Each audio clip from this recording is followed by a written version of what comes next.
Hello, everybody. So today I want to talk about Bitcoin and the Bitcoin price, specifically the price in fiat, the price with the current denominator of our era. Why do I want to talk about the price of Bitcoin in fiat, i.e. in US dollar? Because let me ask you this question.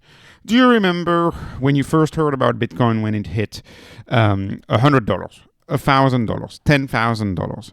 The odds are most of us heard about Bitcoin when it hit any of these round numbers. And I remember the first time I heard about Bitcoin was when it hit $100. And you had mainstream TV news, the evening news around the world, different versions, different countries would make a documentary about Bitcoin hitting 100, then Bitcoin hitting 1,000, then Bitcoin hitting 10,000. What do you think is going to happen when Bitcoin hits 100,000? It's going to be like Bitcoin 100K. Price is publicity. And even if when Bitcoin hits 100,000, you're going to have a lot of people who are going to make negative news and negative articles and saying, oh, it's a bubble, it's a bubble. That's still publicity. That is still publicity. And now that we have crossed, depending on which source you take, we've crossed 80,000, depending on the source of trading data. Now that we've reached $80,000, we see kind of a preview of what to expect when it reaches 100K. So what is the preview? Trial run of headlines, right? The local newspapers, the news, they're getting started. You know they have that $100,000 special report, special article already. Look, this is I guess it's Los Angeles news. I guess they have their own article over there with Bitcoin hitting 80,000. Business Today, I don't think that's a Bitcoin outlet. 80,000. You see a lot of mainstream media now talking about Bitcoin at 80,000. I guarantee you CNN is going to talk about Bitcoin when Bitcoin reaches 100,000. And they might even have a documentary. And maybe that documentary will be very negative about Bitcoin, but that's okay because price is publicity. And as we well know, and I think this is shown over and over again, there is no such thing as bad publicity sometimes. And so, of course, some of my prior videos that I've made more than a year ago, and I kind of quit doing those because there's a lot of content out there, but it's, in my prior videos about Bitcoin, I would talk about the fundamentals. And now, I guess, and I think this is a feeling that a lot of people who are into Bitcoin have stopped bothering. It's like, okay, well, there's this quote in Bitcoin: you get to buy Bitcoin at the price that you deserve. That's one of the quotes in Bitcoin. No financial advice, no investment advice, all of that stuff. But in the early days, I would make a few videos. I'm talking almost 2 years ago, talking about the fixed cap, right? There's a fixed cap. There's only 21 million Bitcoins. And of course, the USD, there is no cap, but also even more problematic is you don't know how many there are. You don't know how many dollars are out there, right? Then I could go on and tell you, it's secured by proof of work. Proof of work uses a lot of energy. Why does proof of work use a lot of energy? Because it uses the laws of thermodynamics. No country can wield the amount of power that is being wielded right now by the Bitcoin network. It's impossible to.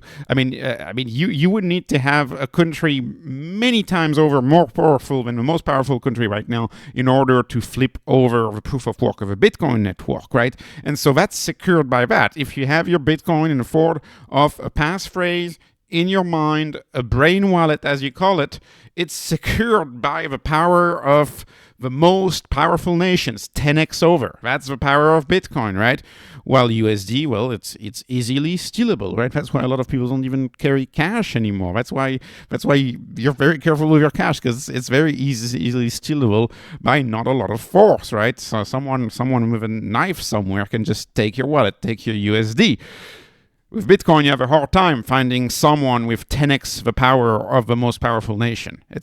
People don't walk around with 10 times the power of the most powerful nation. People don't walk around with $70 billion of semiconductor and 20 nuclear reactors worth of power channeled into one spot. That's not what happens, and that's why proof of work is so essential to Bitcoin. Proof of stake does not work. I mean, it works, but not for money. It works for other things, but for money, you need to have the proof of work. You need to have the laws of thermodynamics. You need to have recreated something that is much harder than getting gold out of the ground. It's much harder to mine Bitcoin than it is to get gold out of the ground. And it's a fair digital currency. It's not based on a country.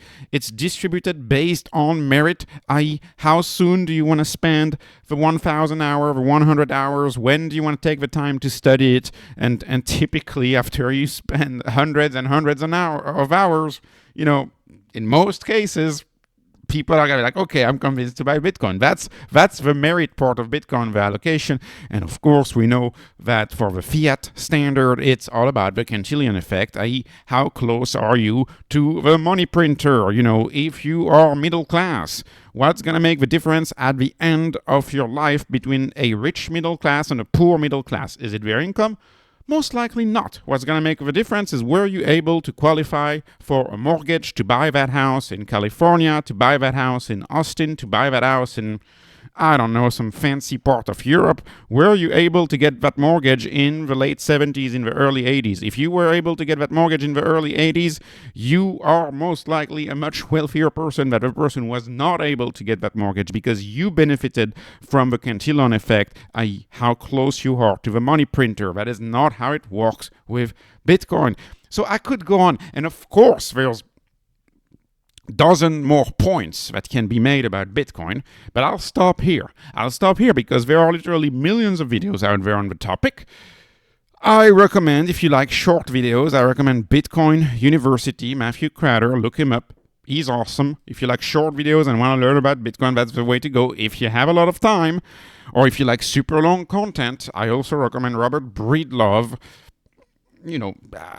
I want to mostly recommend the Sailor series. So it's about 30 hours worth of back-to-back podcasts that you can listen to, and it goes through absolutely everything. It's to me it's still today the best method to understand Bitcoin is to watch the Sailor series, about 30 hours of your time. You can also read the Bitcoin Standard, of course, this book. This is the new edition with Michael Saylor Ford. Anyways, this book is about 10 hours if you listen in an audiobook, and it will give you a good understanding. But that's again, that's not what I think is going to be the best marketing for Bitcoin, as much as I hate it, because I like to think myself of I like to take the intellectual side of Bitcoin and promote it through intellectualism and all that sort of stuff. That's not what I think is going to make Bitcoin go mainstream. When I type on Google Photos, when I type Bitcoin 100K, Bitcoin 100K, there's a bunch of things that come up. People are getting ready for Bitcoin 100K. You got hats, you got fashion coming up. You see this nice baseball hat, Bitcoin 100K. Bitcoin 100K is what's going to make the local news, the mainstream channels. They will cover Bitcoin when Bitcoin hits 100K. All finance YouTubers, all mainstream YouTubers even, they will have their little documentary or their little news segment or their little YouTube video about Bitcoin 100K, and the haters will say this is the peak bubble we've ever seen, and the lovers will say this is the beginning of a new era. But they will talk about Bitcoin. The TikTokers will talk about Bitcoin. Social media, memes, Twitter will talk about Bitcoin. Podcasts will talk about Bitcoin. Can we not think about most mainstream podcasts doing a segment on Bitcoin? They most likely do. Politicians around the world will talk about Bitcoin when Bitcoin hits 100K. Books will be written about Bitcoin 100K, because that is what happens when we unlock these round numbers. That's why I say the Bitcoin price is the best marketing. And as Bitcoin, depending on which source you look at, as Bitcoin has reached 80,000 within the last few hours, and if you go back to a few days ago, look at the interest. This is Google Trends. You can see there wasn't a lot of interest before the election in the US, roughly. And you can see the interest in Bitcoin has shot up. We're almost at a 50 in interest, right? You can see during the bull market of the late 2020s, early 2021s, we spent much of that time above a 50. The interest is going to come into this asset, and I think price is marketing. I think 80K Bitcoin is a primer, is a foresign to what is to come when Bitcoin actually reaches 100K, and get ready to see these hats everywhere.